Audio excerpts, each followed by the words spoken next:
ہم تو ایک دوسرے کی اصلاح کے لیے ایک دوسرے کی کمی تلاش کرتے ہیں. میں کیا بتاؤں آپ کو، اس زمانے میں جس رخ پر مسلمان چل رہے ہیں وہ تلاش میں رہتے ہیں ایک دوسرے کی کمزوری کی. ارے ادھر دیکھو میری طرف.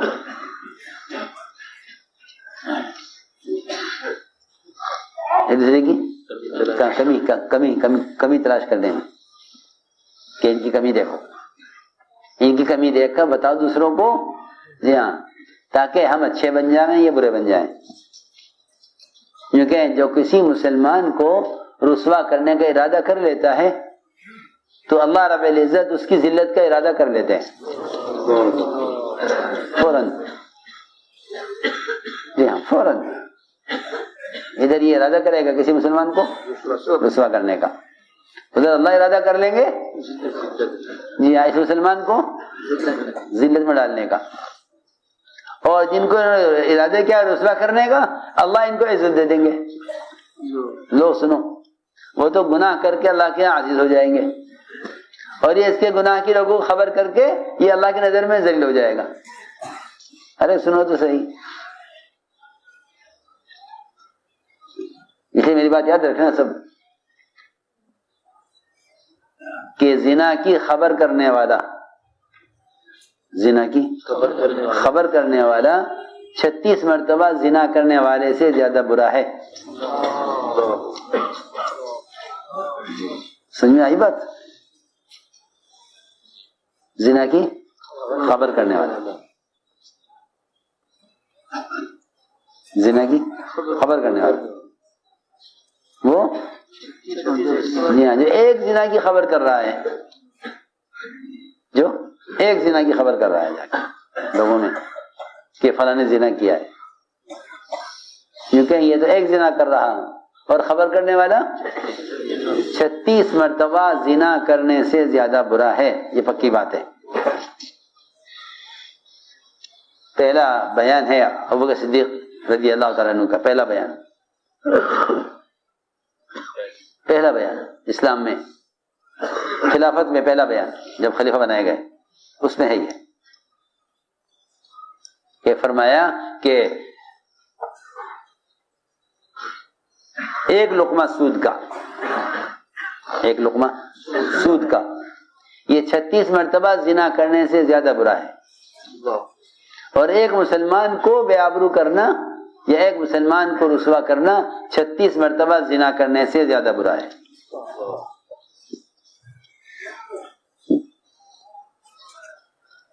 تو میں نے ایک بات عرض کی ہے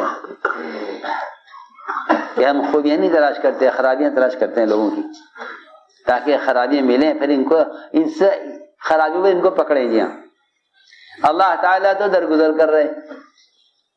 جی ہاں وہ تو کہہ رہے ہیں کہ اگر یہ میرا بندہ زمین سے لے کر آسمان تک کے درمیان کے خلے کو گناہوں سے بھر کر لے آوے، گناہوں سے بھر لاوے زمین سے لے کر آسمان تک.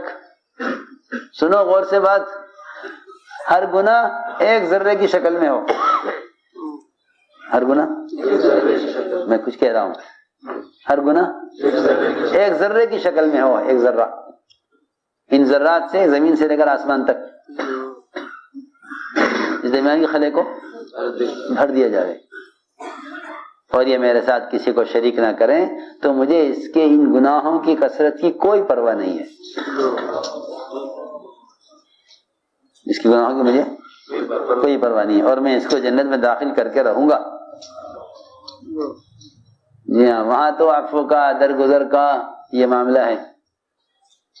جی ہاں اور بندے جن کے ہاتھ میں نہ حساب ہے نہ عذاب ہے، جی ہاں نہ یہ مخلوق کے رب ہیں، یہ کہیں کہ نہیں جی ہم تو ان کی اصلاح کریں گے. جی ہاں لوگ سنو تو صحیح، اور ہم آپ بھی نہیں کریں گے. یہ بھی لوگ تخلقوا باخلاق اللہ کا حکم جو ہے نا وہ یہ ہے کہ اللہ والے اخلاق اختیار کرو، اللہ والے اخلاق اختیار کرو. جی ہاں وہ ستار ہے تم ستار بنو، وہ غفار ہے تم درگزر کرنے والے بنو. جی ہاں تو اللہ پردہ ڈالیں اور یہ پردہ اٹھاویں. جی ہاں یہ کیا کریں؟ پردہ اٹھاویں. لوگ کمزوریاں کہ ایک دوسرے کو جا کے بتاویں کہ یہ فلاں ایسا ہے، فلاں ایسا ہے، فلاں ایسا ہے. جی ہاں. بریدہ اسلمی رضی اللہ تعالی عنہ، ایک صاحب آئے ان کے پاس، صحابی تھے، بڑے صحابی ہیں، حضرت بریدہ اسلمی. تو ایک صاحب آئے، بڑے معروف آدمی، بڑے خاص آدمی، ان کے آ کے پوچھا کہ آپ کا کیا خیال ہے فلاں فلاں کے بارے میں؟ حضرت طلحہ، حضرت عثمان، حضرت علی، جی ہاں، حضرت زبیر، ان کے بارے میں آپ کا کیا خیال ہے؟ جیسے آج کل بیماری ہو گئی نا کام کرنے والوں میں، کہ بجائے کام میں لگنے کے ایک دوسرے پوچھیں ہم فلاں کے بارے میں تمہارا کیا خیال ہے، تم کس طرف ہو. جی ہاں، سب بات ہے، یہ بیماری ہے. یہ کیا ہے؟ بیماری ہے. یہ آپ کس طرف ہیں، آپ کا فلاں کے بارے میں کیا خیال ہے، فلاں کے بارے میں کیا خیال ہے. یہ سوال ایک نے کر دیا، اگر کس سے؟ بریدہ اسلمی رضی اللہ، کہ جی آپ کا ان کے بارے میں کیا خیال ہے؟ حضرت طلحہ، حضرت زبیر، حضرت علی، حضرت عثمان، آپ ان کے بارے میں آپ کا کیا خیال ہے؟ جی ہاں، ان میں یہ عیب ہے، ان میں وہ عیب ہے، ان میں وہ عیب ہے. تو آپ کو بتائیے کہ آپ کا خیال، آپ کا رجحان کس طرف ہے. جی ہاں، میں تو آپ کی رائے معلوم کرنے آیا ہوں. تو فوراً جواب بریدہ اسلمی رضی اللہ عنہ نے فرمایا ان سے کہ تم مجھے قتل کرنا چاہتے ہو. یہ جواب دیا، تم مجھے؟ جی ہاں، جواب میں کہا تیرا باپ مرے، تیرا باپ مرے تو مجھے قتل کرنے آیا ہے. بددعا دی پہلے. جی ہاں، روایت میں لا ابالک، تیرا باپ مرے تو مجھے قتل کرنے آیا. کہ نہیں، میں آپ کو قتل کرنا کیوں آتا، پر میں آپ کا قتل کیوں چاہتا، میں تو آپ کی رائے معلوم کرنا چاہتا ہوں. اور فرمایا یہ مجھے قتل کرنے آیا ہے. اور اس سے رخ پھیرا، قبلے کی طرف منہ کیا، اور ان سب کے نام لے کر اللہ سے دعا کی کہ اے اللہ طلحہ اور عثمان اور علی اور زبیر، اے اللہ ان کے کارنامے تو قبول کر، اور جو انہوں نے قربانیاں دی ہیں تیرے دین کے لیے تو ان کو اس پر ان کو اجر عطا فرما، اور اگر تیرے علم میں ان سے کوئی غلطی ہوئی ہے تو انہیں معاف کر تو. جی ہاں، اور اس کو ڈانٹ کر وہاں سے نکال دیا، بھاگ جائیں یہاں سے، مجھے قتل کرنے کے لیے آیا تھا تو. کیا مطلب تھا کہ اگر میں بیٹھ کر تیرے ساتھ یہ باتیں کرتا تو تمہیں ہلاک ہو جاتا. یہ مطلب تھا اس کا. کہ اگر میں کہتا کہ ہاں بھائی فلاں میں یہ بات ہے، فلاں میں یہ بات ہے، فلاں ایسا ہے، فلاں ایسا ہے، پھر تو تو مجھے قتل کر دیتا. جی ہاں. تو میں نے عرض کیا کہ صاحب میں ایک صفت تھی کہ وہ ایک دوسرے کی خوبیاں تلاش کرتے تھے، خرابیاں نہیں دیکھتے تھے، خوبیاں دیکھتے تھے. کیونکہ خوبیاں چاہیے، وہ تو انسان جس چیز کا طالب ہوگا نا اسی چیز کو تلاش کرے گا نا. آپ بازار میں کوئی چیز خریدنے جائیں تو آپ کیا تلاش کریں گے بازار میں؟ کہ آپ بازار میں وہ چیز تلاش کریں گے جو آپ لینے کے لیے گئے ہیں. جی ہاں، جو آپ لینے کے لیے گئے ہیں. جی ہاں، جو بازار میں گھومنے جاتے ہیں وہ کچھ نہیں خریدتے. جی ہاں، اور جو بازار میں چیز لینے جاتے ہیں انہیں اس چیز کی تلاش ہوتی ہے. وہ چیز کہاں جہاں بھی ہوگی ان کو نظر آ جائے گی، کیونکہ ان کے دماغ میں اس چیز کی تلاش ہے، اس چیز کے اندر طلب ہے. جی ہاں، جو چیز مطلوب ہے وہ مل جائے گی، جو چیز مطلوب ہے وہ مل جائے گی. اسی لیے فرمایا، مجھے ایسا فرماتے تھے کہ ہمارا کام ایک دوسرے کی خوبیاں لینا، ایک دوسرے کی خوبیاں تلاش کرنا، ایک دوسرے سے خوبیوں کا لین دین، یہ ہمارا کام ہے کہ ایک دوسرے سے خوبیاں دیکھو، ایک دوسرے سے خوبیاں لو. خوبیوں کا تعامل ہمارا کام ہے. اور خوبیاں تلاش کرو، خوبیاں تلاش کرو. جی ہاں، ایک جنازہ لایا گیا، ایک جنازہ لایا گیا اور نماز کی تیاری تھی. آپ کو خبر کی گئی کہ جنازہ نماز کے لیے تشریف لائیے. آپ تشریف لا رہے تھے، حضرت عمر نے دیکھا کہ کس کا جنازہ ہے، کہ فلاں آدمی کا جنازہ ہے. حضرت عمر نے فرمایا یہ آدمی تو بہت برا آدمی ہے. جی ہاں، اس کی بدکاریاں، اس کے کام، یہ تو بہت بدنام ہے برائیوں میں. اس کی نماز آپ نہیں پڑھائیں گے، تو ہمیں تو کوئی اسے پڑھا کر دفن کر دے گا، لیکن آپ کو اس کے جنازے پر آنا مناسب نہیں ہے. سنو کتنا برا آدمی ہوگا جس کی نماز پڑھانے سے حضرت عمر وہ روک رہے ہیں. کس کو؟ اللہ کے رسول صلی اللہ علیہ وسلم کو. عرض کیا گیا رسول اللہ آپ اس کی نماز نہ پڑھائیے، یہ آدمی اس قابل نہیں ہے کہ آپ اس کی نماز پڑھائیں. سنو آپ واپس چلے جائیے، ہم میں سے کوئی اس کی نماز پڑھا دے گا. آپ جنازے پر آئے اور آپ نے صحابہ میں اعلان کیا، صحابہ میں اعلان کیا کہ لوگوں بتاؤ تم میں سے کسی نے اس مرنے والے کو کوئی عمل کرتے ہوئے دیکھا ہے؟ جو آدمی برائی میں مشہور ہے اس کی خوبی تلاش کی جا رہی ہے. سب صحابہ موجود تھے. میں کوئی بتاوے کسی نے اسے کوئی عمل خیر کرتے ہوئے دیکھا ہو. ہماری مشکل یہ ہے کہ اگر ایک آدمی میں 100 خوبیاں ہیں نا، ایک خرابی ہے، تو اس ایک خرابی کا تذکرہ کریں گے لوگ، 100 خوبیوں کی تذکرہ نہیں کریں گے. جی ہاں، یہ فسادی مزاج ہوتے ہیں لوگ. کون ہوتے ہیں؟ فسادی مزاج. جی ہاں، جن کے مزاج میں فساد ہوتا ہے نا، وہ انہیں 100 خوبیاں نظر نہیں آئیں گی، ایک خرابی نظر آئے گی. جی ہاں، وہ کہیں گے یہ کسی قابل نہیں ہے، اس نے یہ غلطی کی. جی ہاں، 100 خوبیاں نظر نہیں آئیں گی، ایک خرابی نظر آئے گی. جی ہاں، صرف جیسا کوئی خنزیر اور کوئی سور کسی چمن میں داخل ہو جاوے تو اس کو 100 قسم کے پھول نظر نہیں آئیں گے، 100 قسم کے پھول نظر نہیں آئیں گے اور اسے پھل نظر نہیں آئیں گے.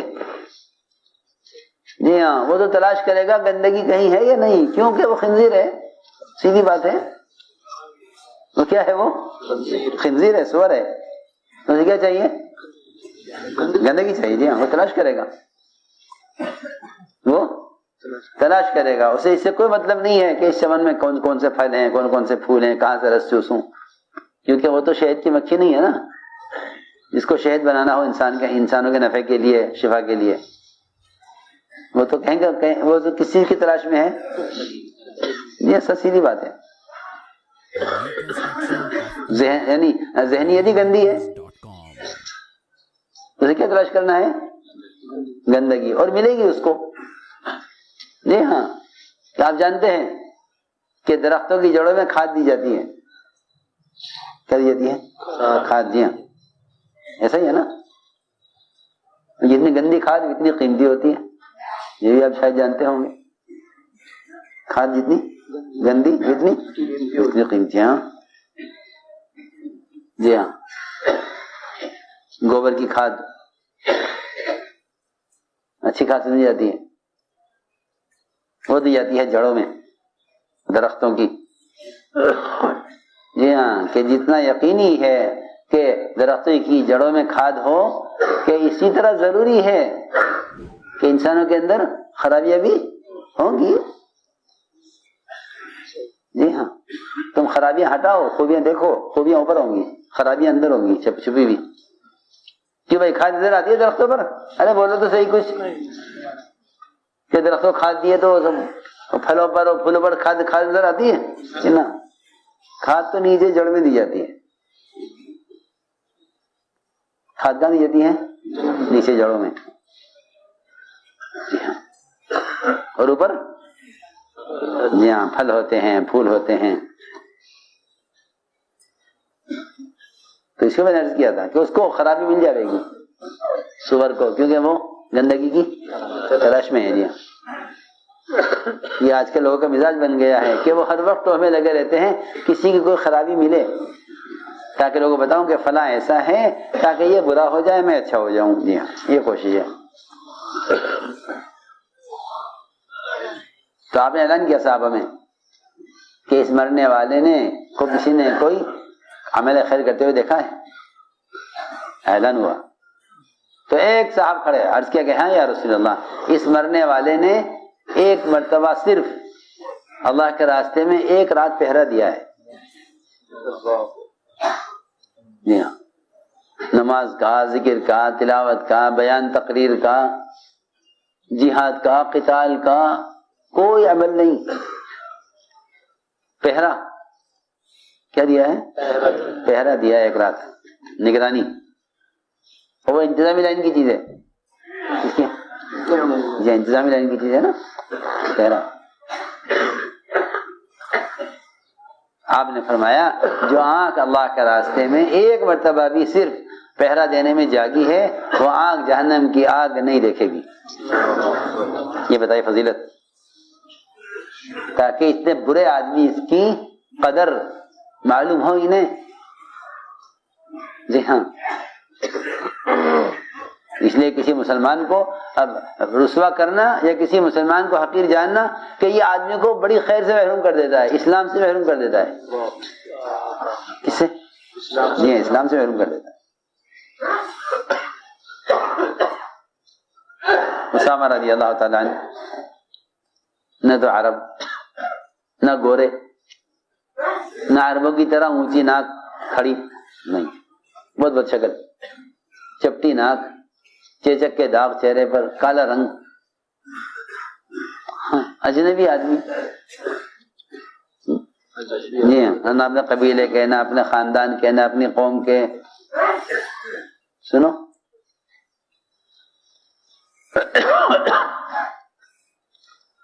ٹھوکر لگی،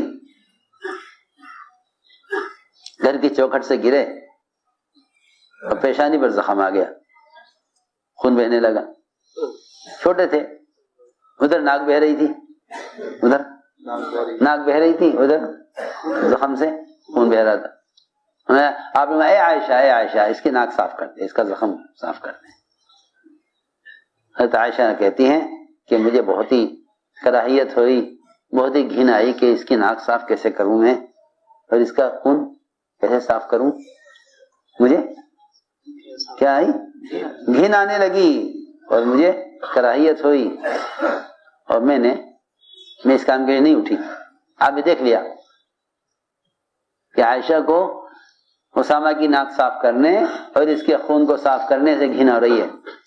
تو آپ نے ایک اجنبی آدمی، ایک اجنبی بچہ، اس کی محبت اور اس کا تعلق گھر والوں میں پیدا کرنے کے لیے آپ خود اٹھے اور آپ نے اپنے ہونٹوں سے اس کے زخم کے خون کو اپنے ہونٹوں سے چوسا.